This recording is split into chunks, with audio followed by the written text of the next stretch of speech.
इधर शनिवार को ऋषिकेश में सीएम त्रिवेंद्र ने एक्यूप्रेशर पार्क का लोकार्पण किया। ये पार्क प्रदेश में अपनी तरह का पहला पार्क है।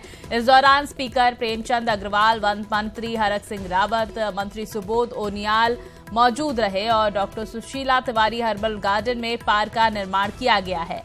एक्यूप्रेशर पार्क में घूमने से पर्यटकों को कई तरह के रोगों से मुक्ति मिलेगी।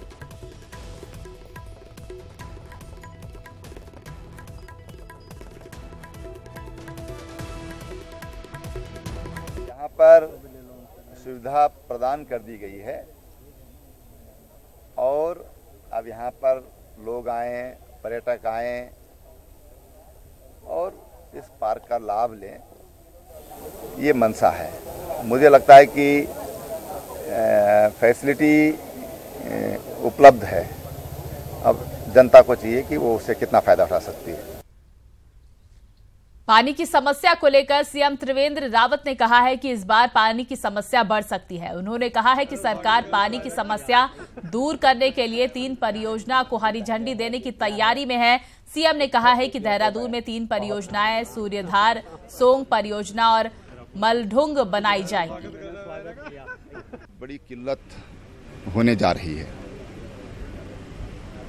हम अगर आज से 25-30 साल पहले या अपने बचपन की जब हमको याद आती है, हमारे आसपास के जो गधेरे थे, नदियाँ थी, नौले थे, उनमें पर्याप्त पानी होता था और उन्हीं से पूरे गांव का काम चलता था।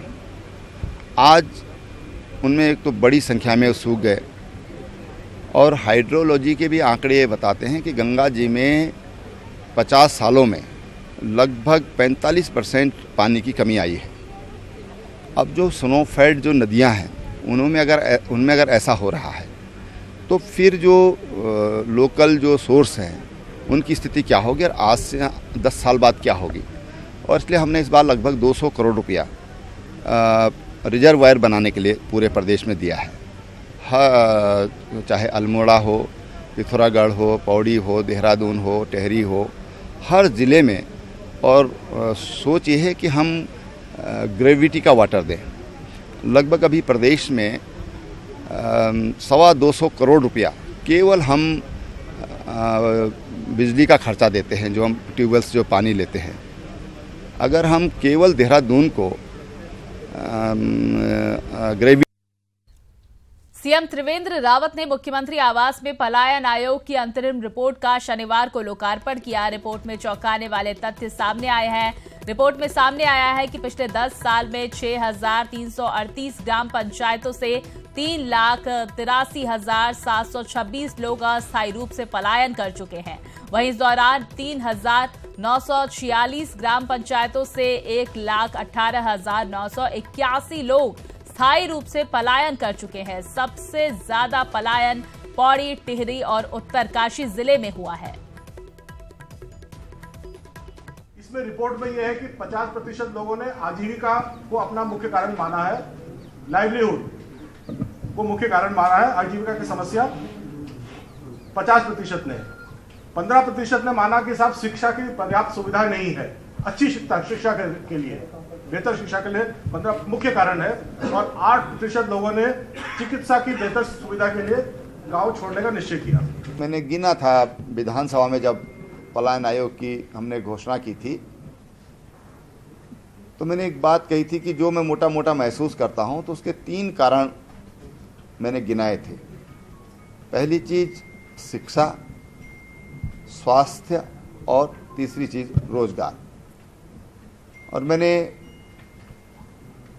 लोग पूछते थे, आप पत्रकार मित्र पूछते थे इसका सॉल्यूशन क्या है, तो मैं ये कहता था कि हमको गाँव में रोजगार के अवसर ढूंढने होंगे, गाँव में हमको अच्छी शिक्षा देनी होगी और गांव के नज़दीक, जितना नज़दीक हो सके, हमको स्वास्थ्य की सेवाएं देनी होंगी।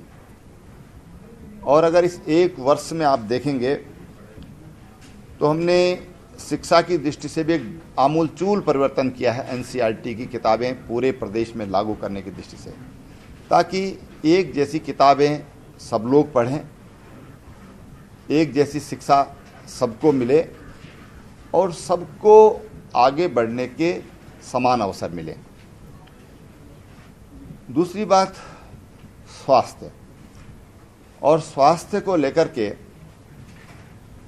मैं आज ये कह सकता हूं कि इस एक साल में जितने डॉक्टर हमारे पास थे उससे अधिक नए डॉक्टर्स की हमने नियुक्ति की है।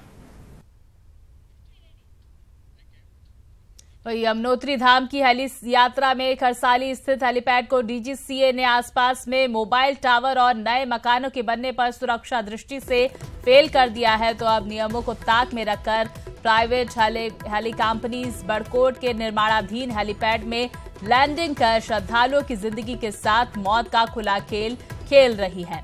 तो बड़कोट हेलीपैड में सुरक्षा के लिहाज से अभी तक कोई चार दीवारी भी नहीं है।